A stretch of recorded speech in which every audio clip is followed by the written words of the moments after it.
It's Tristan Rogers and Sean Kanan. Welcome them, please. Good morning, gentlemen. Good morning.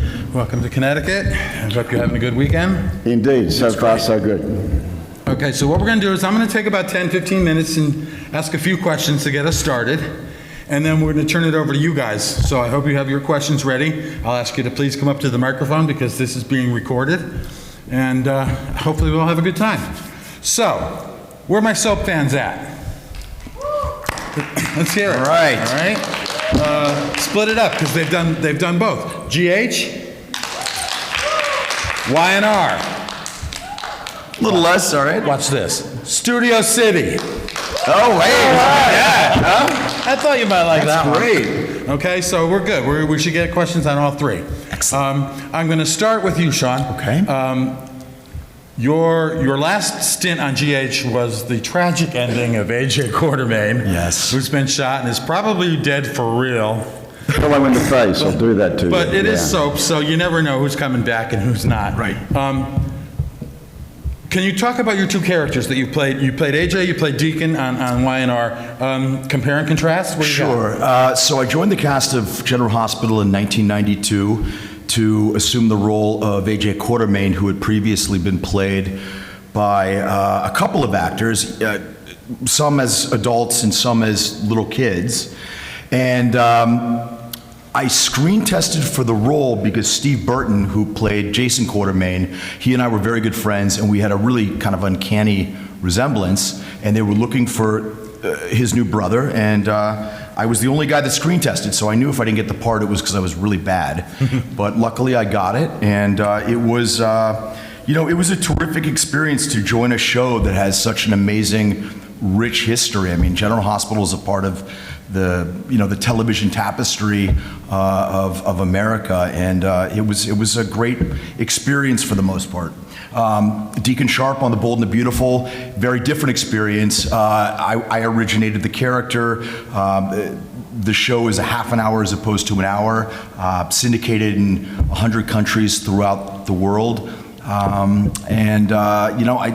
To this date, it's still probably one of my favorite characters I've ever had the privilege of playing.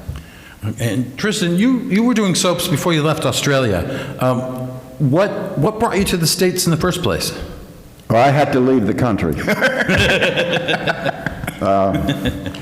No, it was my ex-wife's idea. For you to leave the country? Yes. And I had a number of businesses back in Australia that did very, very well and enabled us to buy a house and so forth. I ran a whole lot of discotheques. And I invented a thing back there called Disco in a Suitcase. And I got the idea in London. Basically, it was two turntables with an amplifier in a box that you lifted up and with a couple of speakers, and lo and behold, you were a discotheque. And I sold 100 or more of these things for an outrageous amount of money. Profit margin was like 1,000%. It was a cash cow. So, and then we decided we were going to build a guitar amplifier, the best in Australia. The one thing we didn't take into account was that no musos have got money. So we sank a fortune into this thing, and we couldn't give it away in the end because nobody could afford it.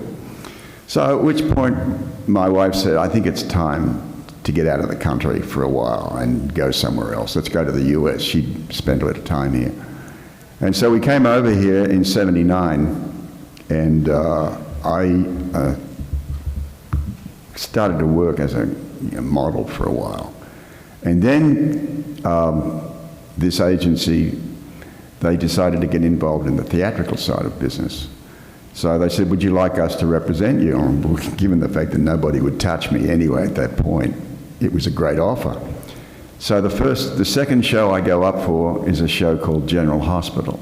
And it's hotter than a brick at this particular point. It was 1980, the show had just finished, I think, The Left-Handed Boy, and they were steaming hot. I had no idea what that meant at this particular point.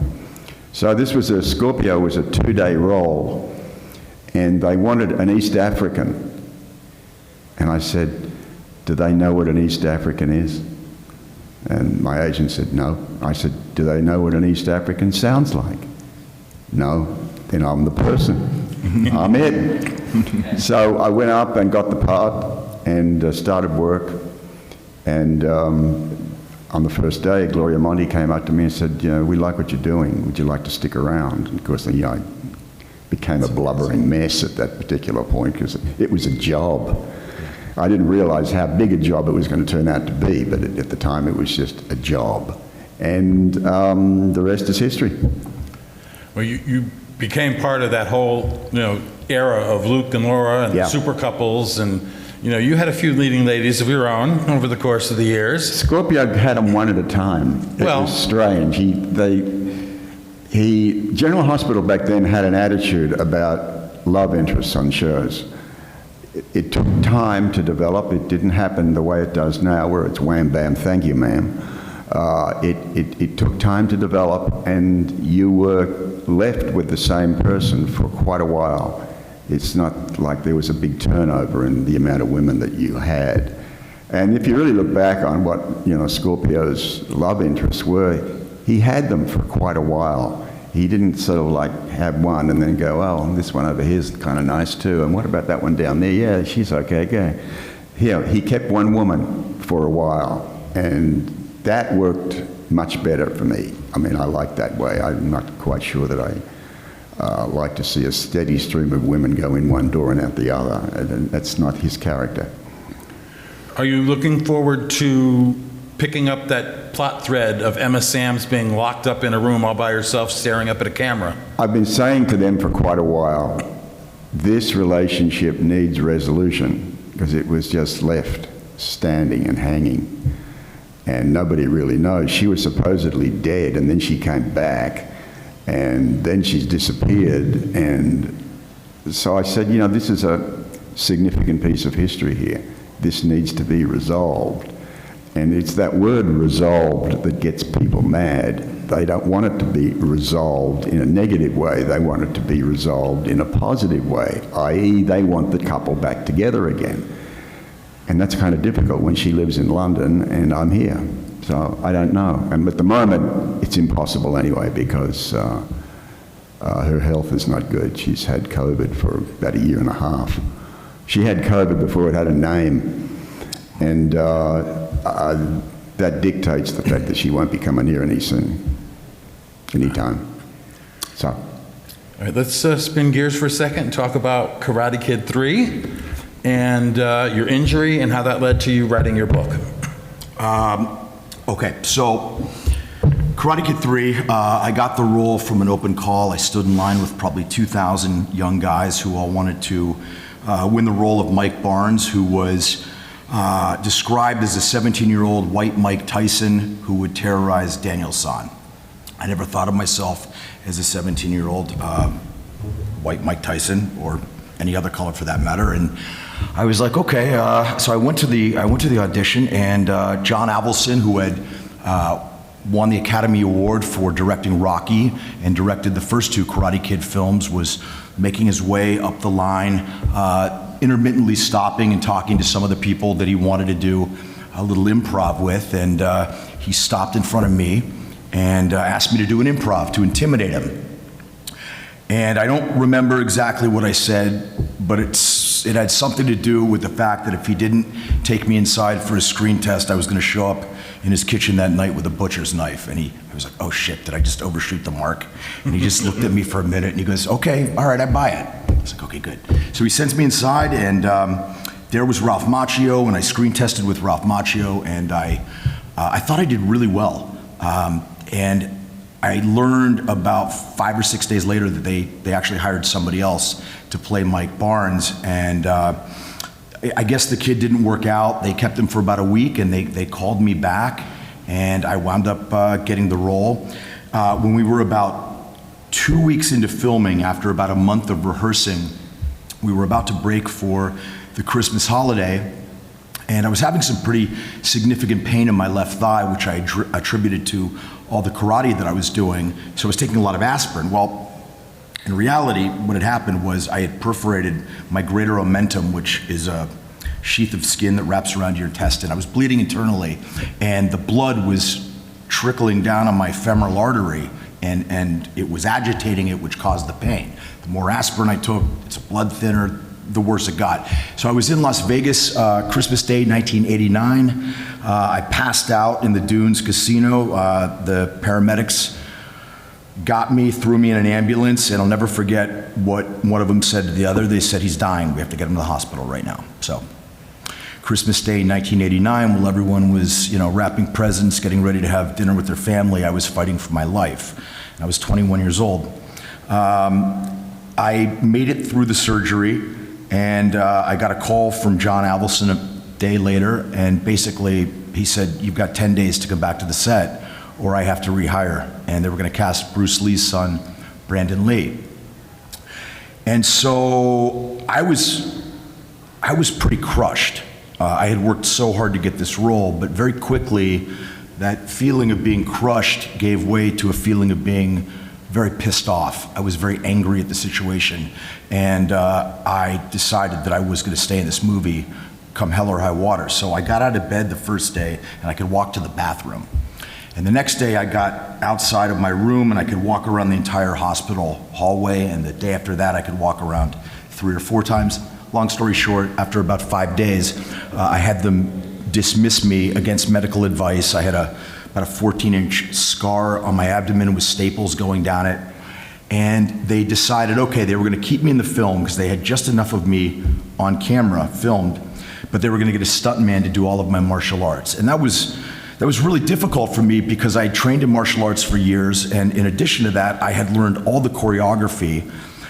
And so the producers put me with a guy named Kyle Borland, who was a lineman for the LA Rams, and he was gonna train me, try and get me back in shape. And it was the same deal, the first day I could do, 10 sit-ups, and then it was 100, and then it was 500. I wound up doing every one of my own martial arts stunts in the film. There was one stunt I would not do. For those of you familiar with the movie, there's a scene where the bad guys get in a convertible and they're doing donuts, and then they go across the train tracks just as a speeding train comes by and narrowly misses them. And I said, I'm not going to be doing that. I didn't cheat death just to get taken out by a train. But I talk a lot about this in my book, how in retrospect that was one of the best experiences that ever happened to me. I wouldn't change it for anything. At a very young age, when I think most young men and women feel like you're invulnerable, I was faced with my own mortality. And at least in that moment, at that time, I was able to kind of reveal a little about my character, and I was able to dig deep and, kind of overcome it. And so for that reason, the film is very, very special to me. Excellent. Tristan, tell us a little bit about your experiences working for Disney on The Rescuers Down Under. I got to finally see that for the very first time last night, and I loved it. I found it was charming. There was nothing that's dated or politically incorrect. It's just a fabulous little movie, and I want to hear your stories about your experiences making it. Well, it started out as just a regular interview. And I turned up to this place somewhere in Burbank, and I walked into a room, and there must have been at least 40 people in there. And I wasn't used to auditioning in front of that many people. So they gave me the copy like 5 minutes before I walked in there. And I'm doing the copy, and they said, let's do it again. So I did it twice, and then finally I said at the end, I said, hold it. I said, this character wouldn't say this dialogue in these circumstances. Who wrote this? So the guy stands up rather sheepishly. And I guess, nobody ever questioned Disney writers before. So this guy, somebody in the room says, okay, well, how would he react? So I said, do you mind if I change a few things? And they said, go ahead. So I changed a lot of stuff, did the reading again, and they said, thank you very much. And as I walked out of the room, I said, well, I can forget about that job. So about a year later, I get a call from my agent saying, you got the job. And I'm going, what job? Yeah, the Disney movie. What Disney movie? That one you did a year ago. Well, who the hell remembers what you did a year ago, for Christ's sake? That's amazing. Well, you got it and you start in 7 days. So I turned up to the Disney lot and went into a studio there, and all around the wall were pasted these drawings of Jake in various different positions and doing various different things. So we did a run through, then we did it again, and they said, thanks very much. And I said, what? That's it? Yeah, that's it. Go home. Okay. 3 days later, I get another call. Come back in and do it again. Okay, so I did it again. Thanks very much. What? Yeah, go home. So this goes on for a month. And I guess I did it about 8 or 9 times. And finally I said, okay, look, is there something wrong here? And they said, well, we're not kind of getting what we want. I said, all right, let us break this down. This is the way I used to work for commercials. I would have them break it down into sentences. I said, we'll take this sentence here and I'll give you 3 different reads. And you tell me the one which is closest to what you want, and then we will take that and we'll work on modifying it. I said, okay. So I'm there for about 2 hours. I guess I chalked out about maybe 200 or 300 different reads. And this went on for months. Finally I said, is there something wrong here? And I said, well, there's good news and there's bad news. I said, let me have the good news. You give us a lot of stuff to work with. I said, what's the bad news? You give us a lot of stuff to work with. And they said, we're not used to this, because Bob Newhart and Ava Gabor, they would give one read and then leave, and they'd finished all their stuff. And Disney's don't have you work with anybody else except yourself. So going back a little way, this particular studio was the last studio from the Walt Disney era, the last studio that Walt had actually worked in. And so when I was told that, it was like, you know, I got all chills. It was like all these ghosts suddenly appeared out of nowhere. And that was, I did the very last take of anybody in that particular studio. It was modified and brought up to the digital standard. So I guess we went on for about another 2 months, and then finally nothing. I didn't hear anything from them. So finally I get a phone call. The premiere's tomorrow. What? I'm not brought in prior. Are you sure? Yeah, it's tomorrow. Be there. So it was the Beverly Theatre in West Hollywood. So we go in there, and I'm embarrassed to say I fell asleep during the actual showing. And I'm leaving the room, and Jeffrey Katzenberg, who was head of production, basically the head of the studio at that point, came up to me and said, yeah, really good stuff. And I said, you know, Jeff, the one thing that this movie lacks is music. Jake and Bob and Ava should be singing. And he said, yeah, we thought about that, but, well, we're going this way with it. So the movie never performed as well as Disney had expected it to perform. It was based on the first one, which apparently did really well, just called The Rescuers. And this didn't work as well. And I ran into Jeffrey Katzenberg, about a year later. And he came up to me and said, you were right. Mm-hmm. I said, about what? He said, we should have put music in it.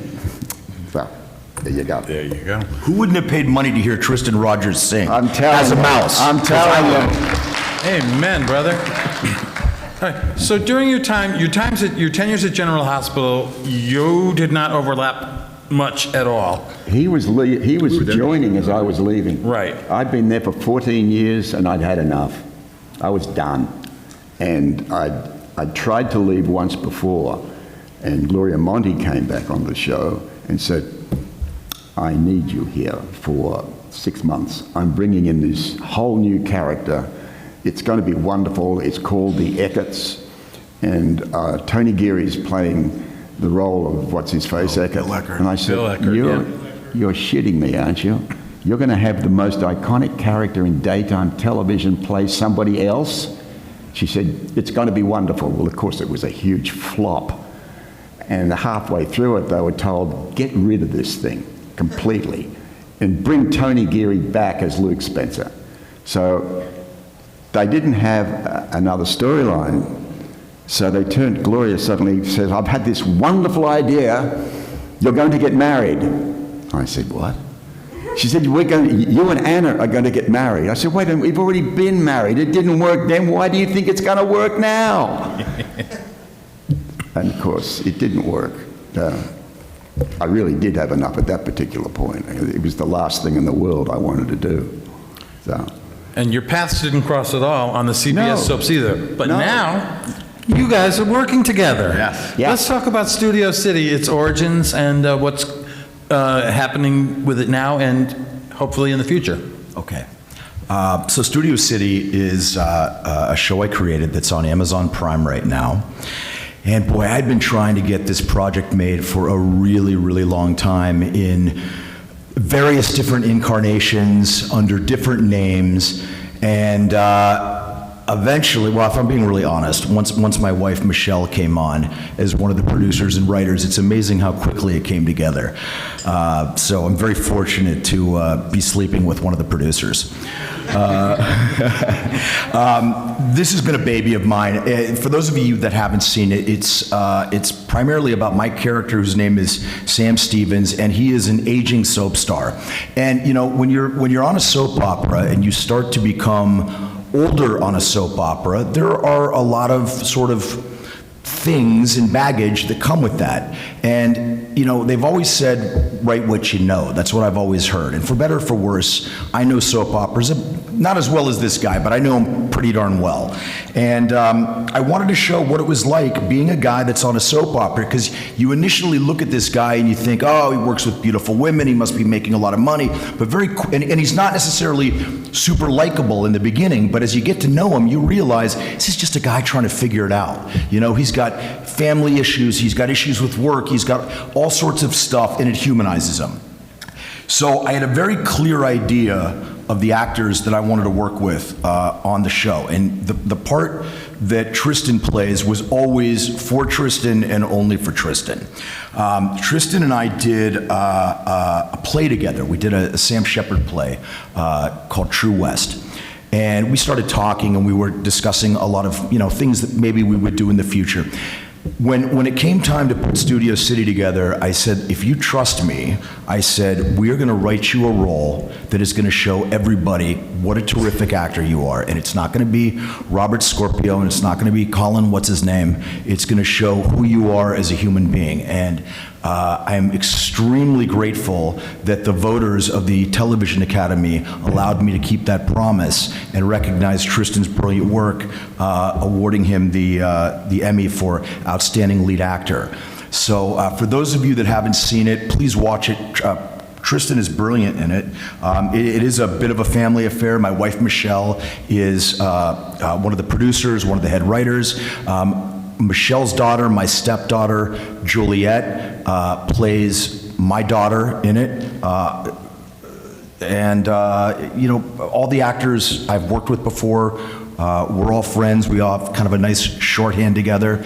And the first 6 shows that we did were nominated for 8 Emmys, and we won 1, thanks to Tristan. And then the second series of 5 shows that we did that completed season 1, I believe we were nominated for like another 10 or something, and we won 3 actually. We won the best show in our category. We won Outstanding Lighting, which was really great because we competed against the big shows. You know, we're like this little engine that has no money and no resources, and we beat General Hospital and Bold and the Beautiful and Young and the Restless, which that was kind of sweet. And what else did we? I think that's what we won. We won like 3 or 4 of them, and we got a bunch of acting nominations. So please, if you haven't seen it, we're building our audience, and we are looking forward to a season 2 that is going to hopefully be bigger and better than season 1.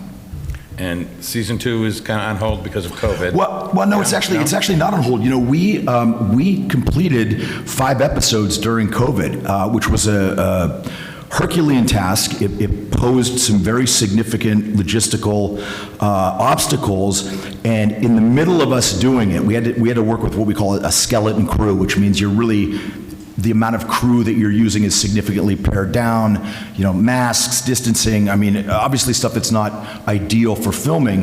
And in the midst of that, we get a call from Spectrum Television, and they said, we want to do a story on your show about COVID protocol. So in the midst of it, we basically had the press snooping around to make sure that we were adhering to everything, and that being said, we were able to accomplish it. So no, it's not going to hold us back. We are going to do a season 2 that is going to be bigger and better, and I look forward to bringing it to all of you. Okay, and Tristan, let's talk about your role in Studio City. Did the boss man here keep all his promises that he made to you? Pretty much, yeah. I mean, the show to me represented, apart from the fact that I had a role to play that I would never have been given anywhere else, the show itself was an evolvement of what daytime soap can actually be. And one of the problems soap has at the moment is it's stuck in the mud. It's just repeating what it did the last 20 years, and it needs to move ahead. And our show showed that it can move ahead, that it can evolve, it can be different, it can be better. And that's one of the most important things for Studio City, is that, yeah, we're the little engine that could, but we're the little engine that could in a really significant way. There's so many things I can bore you with in terms of the technical side of things, but I won't. But I did a show prior to this called Night Shift, which was a spin-off of General Hospital. And it was a different Robert Scorpio. It was Scorpio with cancer, he was dying, and suddenly he becomes aware of the fact that he's a human and not this machine, which is the way he's been written for a long time. And Studio City brought a lot of those things to life in terms of technical, on the technical side. So I was really proud to be a part of it, for many reasons. Great. It's time to turn it over to the people that paid to get in the door. If you have any questions, please come on up to the microphone and let's hear what your opinions are about storylines or behind the scenes stuff. Who's got a question? Yes, this young lady. Would you please come to the mic? What is your name, please? Hi, I'm Lisa. Lisa, hi, Lisa. What's your question? Well, I was going to ask about Holly, where that's going, but you got that one. First of all, when you played AJ, you did it so superbly, and dealing with his alcoholism, the whole family dynamic, you did such a good job and really gave it wings. And I want to see Robert with someone, you know, I mean, why is he running after Olivia? Is he really deserves happiness. So are they going to bring him a female? This is one of those questions that you really should direct straight to Frank. Write Frank a letter or an email and tell him exactly what you feel. All right. Leave out nothing, including the 4-letter words. Okay, because you're capable of so much more, and it seems like they're dropping the ball there. Well, that's why I like doing what we're doing. I mean, Have you seen Studio City? No, but I'm going to. I'm We telling you, do have Amazon Prime. When you see Tristan do this, I mean, it's heartbreakingly beautiful and compelling Yeah. what he does, and I'm glad that they haven't figured it out on General Hospital and that we have, because Yeah. I'm able to keep him for myself. Well, good. I'm looking forward to it, and I'll put it on Facebook, and Thank you very much. Terrific. I'll have some people tuning in just Excellent. out of curiosity. Thank you. Thank you. Robert and Olivia had such, I mean, you and Lisa Locicero had some really great chemistry during those scenes. And I found myself starting to root for them. It's like, okay, well, let's shake things up a little bit. Because this is the year, every cycle, every like 5-10 years, they'll go through a cycle where they break up all the couples, shuffle them around, and put them all back together. Yeah. And it's going on now. And a lot of it, the fans are bristling against.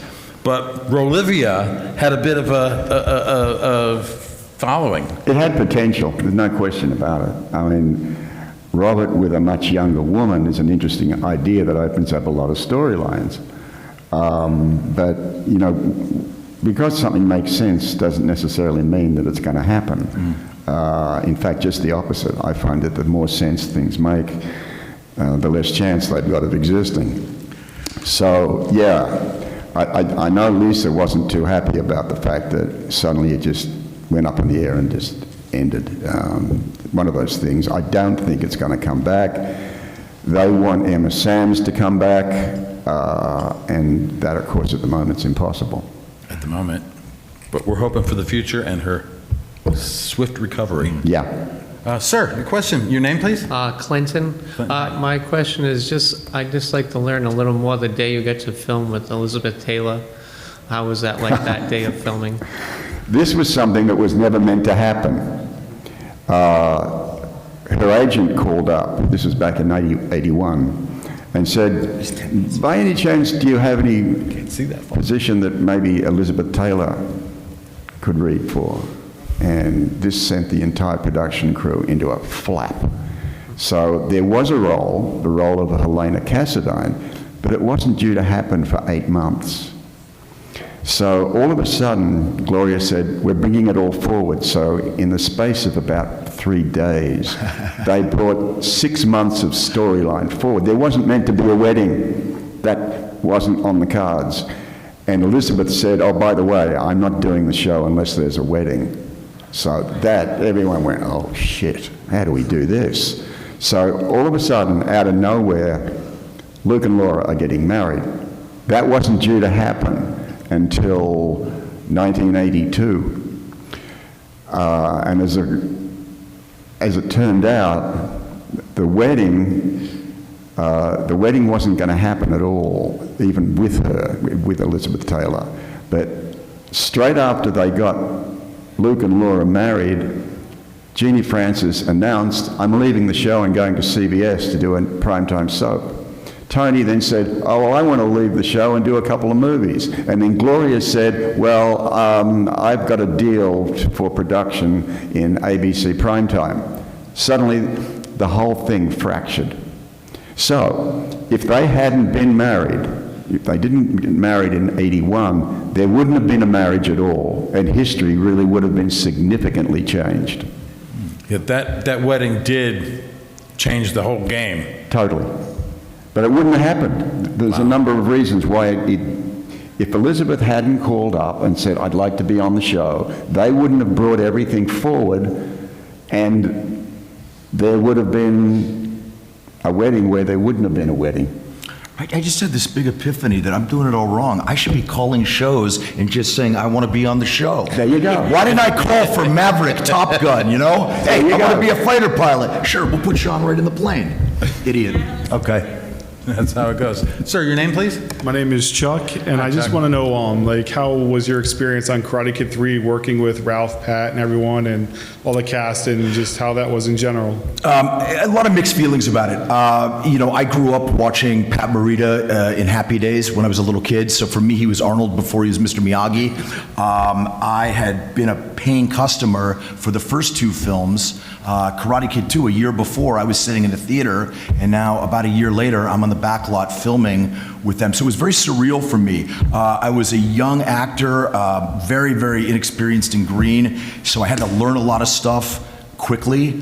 Ralph and Martin Cove and the gang had all done the first 2 films together, so they were known commodities, and they knew how to work together. The producers hired me, but they weren't really sure that I would ultimately be able to deliver what they wanted. And it wasn't until the final climactic tournament scene where they let me improv and let me just sort of off the chain, where they were like, you did it. You know, we got what we needed. So it was a lot of different emotions. And I hate to plug it, but in my book, Way of the Cobra, I talk about the entire experience of how I got the project, how I almost lost it, almost died, and then how the kids stayed in the picture. So, thank you. Thank you, Jack. Hi, what's your name, please? Hi. My name is Karen. Hi, Karen. Hi. This is for Tristan. I was wondering if you could write your own script about Robert, how would you write it? Like, how would you change anything if you could write it yourself? Actually, Robert's turned out pretty much the way that I would have liked him. Fortunately, they didn't take the character, and I said this earlier, and put him with a lot of women. They let him kind of be with one woman and let that grow. And where this really comes out, there's a character they brought on, Catherine Delafield, and they actually hired Edie Lehman, who was a concert pianist, just for her hands. They were doing a story where Robert's going out with a concert pianist, and so the actress that they'd hired couldn't play the piano, so they needed a set of hands. So they brought Edie in, and what would happen is that whenever we had an audition, they would warm them up first with another actor. There was one guy that did nothing except pre-read all of the people who were going to audition. So he came round to my dressing room and he said, get this woman in the green room that I'm reading at the moment. She's come in for the hands, but boy, she's great looking, and she's not a great reader, but I think there's something about her. You should see her. So he brought her around, and we read the script, and she was not very good. But then again, she was a singer and a piano player, and had never acted before in her life. So I said, and I hated the person that they'd cast. Didn't like him at all. In fact, I had last say over who my leading ladies were in my contract, and they'd gone and hired her without telling me, so I was pissed. So I said, okay, we're going to do a screen test with you. So I go up to the producer, the executive producer, and I said, set up a screen test for Edie Lehman. And he looked at me and said, you talk like that, Well, Trish, we've already cast the role. So I said, set it up. Well, we don't set it up. Okay. So we set up a screen test. I got everybody who was on the show. I said, everybody get to a monitor and look at this woman and tell me that I haven't stuck my neck out too far. So word came back, Tristan, she's not a very good reader, but she's fantastic. She lights up the screen. She's got a personality between the lines. She's great. So I walked up to her and I said, you've got the role. Of course, this hadn't come from the producer. This had come from Tristan. I said, you've got the role. She said, oh my God, what do I do? I said, tell your agent to ring him up, or tell them to ring your agent up. So in the meantime, the producer comes up to me and says, oh, well, I'm not sure that we can. I said, we can use her. Set it up. Well, I've already got some. I said, I don't give a shit about this other person you've hired. Get rid of him. Boom. Edie's got the role. So the first day on the set, which was the following weekend, we were shooting on a weekend, they gave her 125 pages of dialogue. And halfway through the day, she burst into tears. And I said, hey, remember today, because there's never going to be another day in your life quite like this. And there never was, and in 6 months' time, everybody took credit for hiring her. That's a great story. Okay. Can I ask one more? We've only got time for one more question, okay? And what's your name, please? Susan? Question? By the way, I love the actress who played Catherine Delafield. Loved her. I loved that whole storyline. But my question to you is, what did you think about how all of a sudden they made Robert an attorney? Like, where did that come from? Oh, this was BS, absolutely. I mean, this talk about come from nowhere. I said, let's do the timeline. Now, at the time that he was joining the WSB, he's also doing law at night school? Where did that happen? And nobody had an answer for it. This is one of those things that a genius had come up with and thought, this is a wonderful idea. But of course, we never see Robert in court. Right. He's never tried, investigated anybody. He's just the DA by name, and that's it. So, I don't know. I can't answer the question because I really don't know enough. Okay, Okay, well, we've got to get ready to wrap it up now. So what I'd like to invite you to do is, have you guys had your lunch yet? You're going to back to your tables, or you're going to lunch I'm going first? to go back to my table, sure. Okay, so the guys are going to be back at their tables in the main room, and they've got photos and selfies available, and Sean has got copies of his book. I think it's something you might be interested in reading. Thank you. So thank you all for coming. Thank you for supporting the soaps and keeping them alive, even though there's only 4 left. Do what you can. And if you had a good time here today, please blast us on social media. These gentlemen are our first daytime actors to appear at Terrificon, and we'd like to do it again next year and invite some more of your favorites back. But that'll only happen if you demand it. So hit up Terrificon on all our social media and give us your opinions, good, bad, and indifferent, all right? Thank you very much for coming. We want to thank you for moderating this. You did a terrific job. Thank you very much. Thank you. Really appreciate it. Thank you all for coming. Yeah. This is John Glover, and you are watching Fandom Spotlight. Be sure to like, share, and subscribe. Lionel Luther recommends it. Have some fun. Follow your fandom.